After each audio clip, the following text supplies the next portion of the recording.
গত ভিডিওতে বলেছিলাম আমার এই দুষ্টু পাখিটাকে আমি বেলটাকু করে দিয়েছি, খুব ভালো করে দেখানো হয়নি। তো আজকের ভিডিওর শুরুতেই কিন্তু শোভানা বাবুকে দেখিয়ে দিলাম।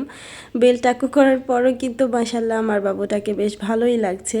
আর দেখেন এর দুষ্টুমির অবস্থা, সে হচ্ছে আমার ফেস পাউডার নিয়ে তারপর এখানে পুরোটা ঢেলে মানে খাটের মধ্যে লাগাচ্ছিল। আমি যখন চাচ্ছিলাম সে কোনোভাবেই আমাকে দিবে না, আমার থেকে দূরে সরে যাচ্ছিল। আর শোভানা বাবু যে ড্রেসটা পরেছে এই ড্রেসটা কিন্তু গতদিন রাতেই আমি ওকে বানিয়ে দিয়েছি। আমি আমার জন্য একটা ড্রেস বানিয়েছি, সেটার মধ্যে থেকে একটু টুকরো কাপড় বেঁচেছিল, সেটা দিয়েই শোভানা বাবুর উপরের পার্টটা বানানো হয়েছে। আর নিচের পায়জামার জন্য যে কাপড়টা ইউজ করেছি ওটা আগে থেকেই বাসায় ছিল। তো পরার পর ওকে কেমন লাগছে সবাই কিন্তু ছোট্ট একটা কমেন্ট করে জানাবেন। আসসালামু আলাইকুম, কেমন আছেন প্রিয় অপরা? আশা করি আল্লাহর রহমতে যে যেখানে আছেন সবাই অনেক অনেক ভালো আছেন এবং কি সুস্থ আছেন। আপনাদের সবার সুস্বাস্থ্য কামনা করে আজকে নতুন আরও একটি ভিডিও শেয়ার করতে যাচ্ছি। আজকের ভিডিওটা আমি হচ্ছে মিড মর্নিং থেকেই শুরু করেছি, না সকাল না দুপুর এরকম একটা টাইম। এখন হচ্ছে আমি আমার পুরো বাসাটাকে সুন্দর করে ক্লিনিং করব, তারপর হচ্ছে রান্নাবাড়া করব। সব কিছুই কিন্তু একা হাতেই করতে হবে, যেহেতু কোনো রকম কোনো হেল্পিং হ্যান্ড নেই। আর কাজগুলো একটু বুঝে শুনে গুছিয়ে স্টেপ বাই স্টেপ করতে হবে, নয়তোবা আমি অল্প সময় বেশি কাজ করতে পারবো। এখন বেলা বাজে 11:30। সকাল থেকে খুবই অলস সময় পার করেছি, কারণ গতদিন রাতের খাবার ছিল সেগুলো দিয়েই আমাদের সকালের নাস্তা হয়েছে। এরপর ফোনে বেশ কিছুটা কাজ করেছিলাম ফেসবুকের, তো সব কিছু মিলিয়েই সময়টা চলে গিয়েছে। এখন বেলা 11:30 বেজে গেছে। তো এখন হচ্ছে এই যে আমি বিছানা চাদরটা চেঞ্জ করে ধোয়া আরেকটা চাদর বিছিয়ে দিলাম, ওগুলো আজকে আর ধুবো না, উঠিয়ে রেখে দিচ্ছি, কালকে সময় সুযোগ করে ধুবো।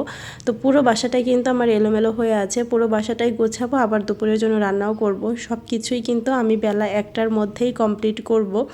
আমার প্রিয় আপুরা আমার ব্যস্ত কাজগুলো দেখতেই অনেক বেশি পছন্দ করে, কারণ আপুরা নাকি আমার ভিডিও দেখে তারপর কাজ শুরু করে। তারা কাজের প্রতি অনেক বেশি এনার্জি পায় এবং কি অনেক বেশি উৎসাহিত হয়। এই জিনিসগুলো কিন্তু সত্যি আমাকে অনেক বেশি উৎসাহিত করে, এবং কি আমি যে এত কষ্ট করে ভিডিও করি নিমিষেই কিন্তু আমার এই কষ্টগুলো দূর হয়ে যায়। আপুরা যে এত বেশি ভালোবাসে আমাকে এবং কি আমার পরিবারকে, এর জন্য কিন্তু আমি চিরকৃতজ্ঞ আপুদের কাছে। সবসময় এভাবে ভালোবেসে যাবেন এতটুকুই আশা রাখছি। এই যে রোজার বাবার রুমটাও এখন সুন্দর করে গুছিয়ে বিছানাপত্র ঠিকঠাক করে দিচ্ছি। গত ভিডিওতে বলেছিলাম রোজার বাবা এখানে ঘুমায়, আমরা আলাদা রুমে ঘুমাই। এটা নিয়ে একজন আপু কমেন্ট করেছিল, আপুটা খুব সুন্দর করেই কমেন্ট করেছে যেন আমি মানে যদি সম্ভব হয় ভিডিওতে বলি, আর যদি বেশি পার্সোনাল প্রশ্ন মনে করি তাহলে না বললেও সমস্যা নেই। তবে পার্সোনালে কোনো কিছু নেই আপু, আমি অনেক আগেও কিন্তু বলেছি ভিডিওতে। শোভানা বাবু হওয়ার পর থেকেই মূলত আপনাদের ভাইয়া আর আমি আলাদা থাকি, তার কারণ হচ্ছে একই বিছানায় আমাদের 4 জনের জায়গা হয় না।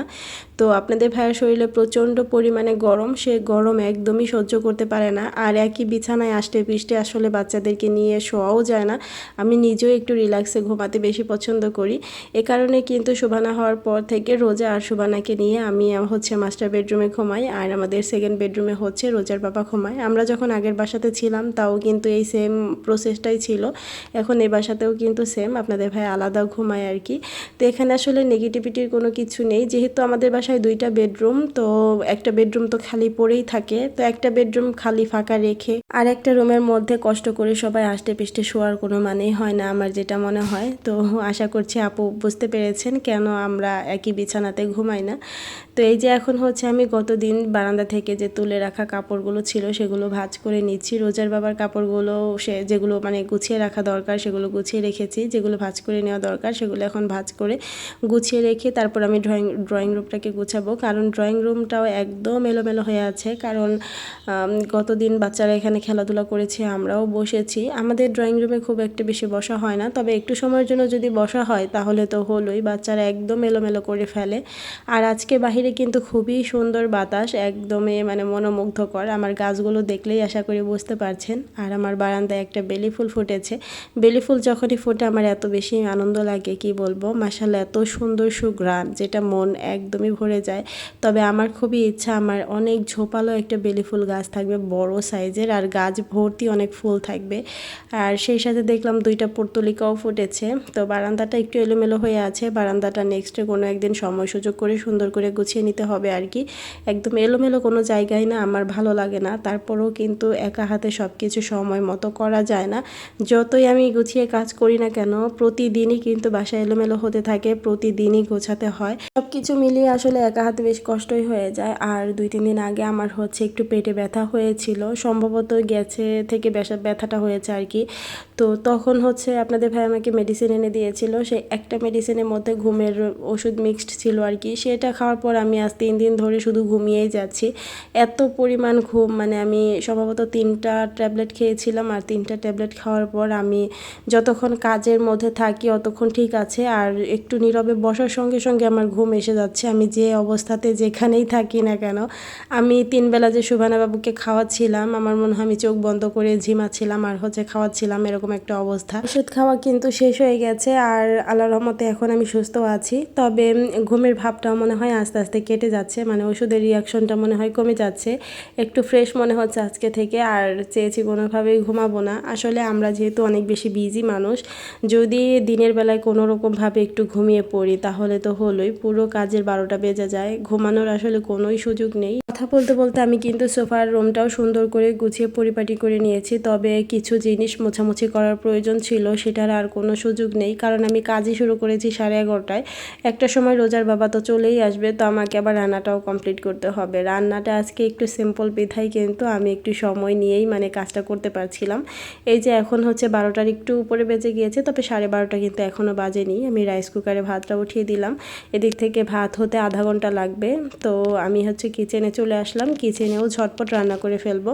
মাছ ভাজি করব আর হচ্ছে বরবটি দিয়ে আলু ভাজি করব। গতদিন রাতেও বিরিয়ানি রান্না করা হয়েছিল, সেটাই সকালবেলা ছিল, সেটা দিয়ে সকালে নাস্তা করা হয়েছে। এখন আর ঝোল জাতীয় কোনো কিছুই খেতে ইচ্ছে করছে না, এবং কি মাছও খেতে ইচ্ছে করছে না। বাসায় মসুরের ডাল নেই, মসুরের ডালটা থাকলে আমি হচ্ছে ভাজি আর মসুরের ডালটাই রান্না করতাম। তো যেহেতু মসুরের ডালটা নেই, এ কারণে ভাজি আর মাছ ভাজি করে নিচ্ছি, কারণ ওই যে বললাম ঝোলের তরকারি বা কোনো কিছুই খেতে ইচ্ছে করছে না। তো রাতের বেলা হচ্ছে আবার অন্য কোনো কিছু করে নিব, আমাদের চাহিদা বুঝে আর কি। রোজার বাবার কাছ থেকে সুন্দর করে পরামর্শ নিয়ে নিব। আমি আসলে না কি দিয়ে কি রান্না করব বা প্রতিদিন কি রান্না করব এই জিনিসটা খুঁজে বের করতে পারি না। আমার কেন যেন অনেক বেশি প্যারা মনে হয়। প্রতিদিনই রোজার বাবার কাছে জিজ্ঞেস করি, রোজাকে জিজ্ঞেস করি, ওরা সাজেশন দেয়, সেই অনুযায়ী রান্না করি। মাঝে মাঝে কিন্তু আপনাদের ভাইয়া একটু বিরক্তও হয়, বলে যে ফ্রিজ ভর্তি জিনিস আছে, তুমি তোমার পছন্দ অনুযায়ী রান্না করো, আর যদি তোমার কোনো কিছু প্রয়োজন হয় সেটা আমাকে বলবা, আমি এনে দিব, তবে কি রান্না করবা সেটা আমার কাছে জিজ্ঞেস করবা না, এটা বলে। কিন্তু কিছুই করার নেই, ঘুরে ফিরে সেই তার পিছনই ঘুরি, তার কাছে জিজ্ঞেস করে তার কাছ থেকে শুনেই তারপর রান্না করি। আমি কেন যেন মিলিয়ে উঠতে পারি না যে আসলে কি দিয়ে কি রান্না করব বা আজকে কি রান্না করব। আমার যদি কখনো কোনো জিনিস খেতে ইচ্ছে করে তো তখন তো আমি রান্না করেই ফেলি, তবে বেশিরভাগ টাইমই কিন্তু আমার ওদের কাছ থেকে শুনে তারপরেই হচ্ছে রান্নাটা করতে হয়। তো এই যে এদিক থেকে আজকে মাছ ভাজিটাও করে নিলাম, এটা ছিল ব্রিগেড মাছ। আর গত ভিডিওতে আমি ব্রিগেড মাছ বলেছিলাম, অনেক আপুরাই দেখলাম কমেন্টে বলছিল যে ওটা তেলাপিয়া মাছ। সম্ভবত আপু ওটা তেলাপিয়া মাছই হবে, কারণ আমি না মাছ আস্ত থাকা অবস্থায় যদিও চিনি, তবে কাটা অবস্থায় এত ভালো চিনতে পারি না। ব্রিগেড মাছ তেলাপিয়া মাছ আমার কাছে পিসগুলো মনে হচ্ছিল একদম একই রকম, তবে কয়েকজন আপুই দেখলাম ওটাকে তেলাপিয়া মাছ বলেছে, তো হয়তো বা তেলাপিয়া মাছই হবে, কারণ আমাদের তেলাপিয়া মাছ ব্রিগেড মাছ একই সাথে আনা হয়েছিল, 2টা মাছই কিন্তু ফ্রিজে আছে। আচ্ছা আপুরা, যারা এখন পর্যন্ত আমার ভিডিওটি দেখছেন তবে ভিডিওটিতে একটি লাইক দেননি, তাদের কাছে রিকোয়েস্ট করব প্লিজ আপুরা ভিডিওটিতে একটি লাইক দিয়ে দিবেন। সেই সাথে আপনাদের যে কোনো মতামত কিন্তু কমেন্ট বক্সে জানাতে পারেন। আপনাদের কমেন্ট পড়তে এবং কি রিপ্লাই করতে আমার বরাবরই অনেক বেশি ভালো লাগে, তবে ইদানিং ব্যস্ততার কারণে সাথে সাথে রিপ্লাই করতে পারি না, তবে আমি আমার সময় সুযোগ বুঝে কিন্তু ঠিকই রিপ্লাই করে দেই। আর এই যে এখন হচ্ছে আমি ভাজিটা উঠিয়ে দিচ্ছি। ভাজি রান্না করা তো একদমই সহজ, একদম সিম্পলভাবেই করি। তেলের উপরে পেঁয়াজ কাঁচামরিচ দিয়ে লবণ আর হলুদ দিয়েই তারপর ভাজিটা দিয়ে দিয়েছি, একটু বেশি করেই করে নিলাম। লাস্ট এতটুকু বরবটি ফ্রিজে ছিল, তো পুরোটাই ভাজি করে নিলাম। ভেবেছি যদি কিনা মানে ভাজিটা থেকে যায়, রাতের বেলা রোজার বাবা যদি রুটি বানাতে বলে তো রুটি বানিয়ে নিব, আর যদি রুটি বানাতে না করে তো সাথে অন্য কোনো একটা তরকারি করে নিব আর ভাত করে নিব, তাহলেই কিন্তু হয়ে যাবে। আর এই যে রান্নার পাশাপাশি চুলা মোছা, এটা তো আমার পুরনো দিনের বদ অভ্যাস। এই কাজটা করতে গিয়ে যে কতবার হাত পুড়েছি, তারপরও এই কাজটা করতেই হবে। রান্নার ফাঁকে ফাঁকে কিন্তু আমি থালা বাসনগুলোও ধুয়ে নিচ্ছিলাম। সকালে খেয়ে দিয়ে রাখা হয়েছিল, এগুলো আর ধোয়া হয়নি। আমি কিন্তু খুবই দ্রুতভাবে কাজ করছিলাম, মনে মনে খুবই তাড়া ছিল। রোজার বাবা না এসে পড়ে, কারণ সে এসে কিন্তু আবার নির্দিষ্ট টাইমের মধ্যে খাবার খেয়ে চলে যাবে। রান্না যদি শেষ না হয় তাহলে তো এদিক থেকে দেরি হয়ে যাবে, আর পরবর্তীতে ওনার সমস্যা হয়ে যাবে, কারণ খেয়ে দিয়ে 10টা মিনিট একটু রেস্ট করতে পারবে না। তো এই জায়গা থেকে আমি সবসময় চেষ্টা করি যে দুপুরবেলা রোজার বাবা বাসায় আসার আগে আমার সমস্ত খাবার দাবার রেডি করে রাখার। আমি তো বেশিরভাগই সকালবেলা রান্না করে ফেলি, তো মাঝে মধ্যে যদি দুপুরে রান্না করি তাও কিন্তু আমি রোজার বাবা বাসায় আসার আগে রান্না বাড়া সব কিছু শেষ করি। চেষ্টা করি রান্নার পাশাপাশি বাচ্চাদেরকে গোসল করিয়ে নিজেও গোসল করে সব রেডি করে রাখতে, কারণ সে বাসায় আসার পর যদি কিনা আমি গোসলে যাই, বাচ্চারা কিন্তু তাকে চারপাশ দিয়ে ঘিরে ধরে। বিশেষ করে সুবানা বাবু কোলে থেকে একদমই নামতে চায় না, তাকে একটু ভালো করে বসে খেতেও দেয় না, আবার দেখা গেছে খাওয়া দাওয়ার পরও তার উপরে উঠে বসে থাকে। তো এই কারণে সব কাজ শেষ করার চেষ্টা করি, তবে আজকে সব কাজ শেষ করতে পারিনি, মানে গোসলের কাজগুলো বাকি ছিল। এই যে আমি রান্নাবাড়া শেষ করে সব খাবারই কিন্তু টেবিলে দিয়ে দিয়েছি। রাইস কুকারে ভাতটা হয়ে যাওয়ার পর একটু চামচ দিয়ে উপর নিচ করে দিলে কিন্তু ভাতগুলো খুবই সুন্দর ঝরঝরে থাকে, আর কখনোই একটার সাথে একটা লেগে যায় না। আর যদি এরকম উপর নিচ না করা হয় তাহলে কিন্তু মানে ভাতটা একদম বসে যায়, একটার সাথে আর একটা লেগে পড়ে। আর এই যে দেখেন আমি কাজ করছিলাম, শোভানা বাবুর অবস্থা, সে হচ্ছে ফ্লোরে শুয়ে ঘুমাচ্ছিল, মানে সকালবেলা উঠেছে আর তো ঘুমাতে পারেনি, কারণ আমি কাজে বিজি, তাকে ঘুম পাড়াতে পারিনি। তার ঘুম চলে আসছিল বিধায় সে ফ্লোরে শুয়েই ঘুমানোর চেষ্টা করছিল, তবে সেটা তো আর সম্ভব হলো না। আমি কিন্তু রান্নাবাড়া শেষ করে পুরো বাসাটাও সুন্দর করে ঝাড়ু দিয়ে নিয়েছি, এখন মুছে নিচ্ছি। এরপর শোভানা বাবুকে গোসল করিয়ে দিব, আর অন্যদিক থেকে রোজা নিজে নিজেই গোসল করে নিয়েছে। আর এই যে দেখেন একটা আজান নেওয়ার সঙ্গে সঙ্গে সে জানালা ধরে দাঁড়িয়ে আছে, কারণ একটা বাজার সঙ্গে সঙ্গে তার বাবা আসবে। সে আজানের সঙ্গে সঙ্গে জানলা ধরে দাঁড়িয়ে তার বাবা আসার অপেক্ষার প্রহর গুনতে থাকে। আসলে বাচ্চাদের ভালোবাসা এমনই হয়, তারা বাবা মা বলতে দুনিয়ার সব কিছুই বুঝে, বাবা মা ছাড়া দুনিয়াতে আসলে কেউই হয় না। রোজাকে আমি একদিন পর পর মাথায় তেল দিয়ে দেই, একদিন পর পর আমি গোসল করিয়ে দেই, আর বাকি একদিন ও নিজে নিজেই গোসল করে। আজকে ওর শ্যাম্পু করার কথা ছিল না, এ কারণে ও নিজে নিজেই একা গোসল করে নিয়েছে। আমাদের রোজা হেয়ার অয়েল ব্যবহার করার নিয়মটা কিন্তু সপ্তাহে 3 দিন, একদিন পর পর ব্যবহার করতে হবে। আর যেই দিন রাতে তেল দিবেন পরের দিন গোসলের সময় শ্যাম্পু করে ফেলবেন। যেদিন শ্যাম্পু করবেন ওই দিন আর তেল দিবেন না, তারপরের দিন তেল দিয়ে তারপরের দিন হচ্ছে শ্যাম্পু করে ফেলবেন। আশা করি বুঝতে পেরেছেন। যারা আমাদের রোজা হেয়ার অয়েলটা নিতে চাচ্ছেন তাদের জন্য স্ক্রিনে আমি ইমো হোয়াটসঅ্যাপ নাম্বারটা দিয়ে দিয়েছি, এই নাম্বারে যোগাযোগ করে অর্ডারটি কনফার্ম করতে পারবেন। এছাড়া সরাসরি কল করেও কিন্তু অর্ডারটি কনফার্ম করতে পারবেন। এছাড়া আমাদের বিজনেস পেজ রোজা রকমারি, সেটারও স্ক্রিনশট কিন্তু দিয়ে দিয়েছিলাম। আপনারা চাইলে আমাদের বিজনেস পেজে অ্যাড হয়ে সেখান থেকে অনেক অনেক রিভিউ দেখে ইনবক্সের মাধ্যমে কিন্তু অর্ডারটি কনফার্ম করতে পারেন। আমি নিজের হাতে প্রাকৃতিক 35টা উপাদান দিয়ে এই রোজা হেয়ার অয়েলটি তৈরি করে থাকি। আমাদের তেলের গুণগত মান কিন্তু 100% বেস্ট। 2 বছর প্লাস বেবি থেকে শুরু করে যে কোনো বয়সী ছেলে মেয়ে সবাই আমাদের তেলটি ব্যবহার করতে পারবে, আর আমাদের তেল আপনাদের চুলের সকল সমস্যা দূর করবে ইনশাআল্লাহ।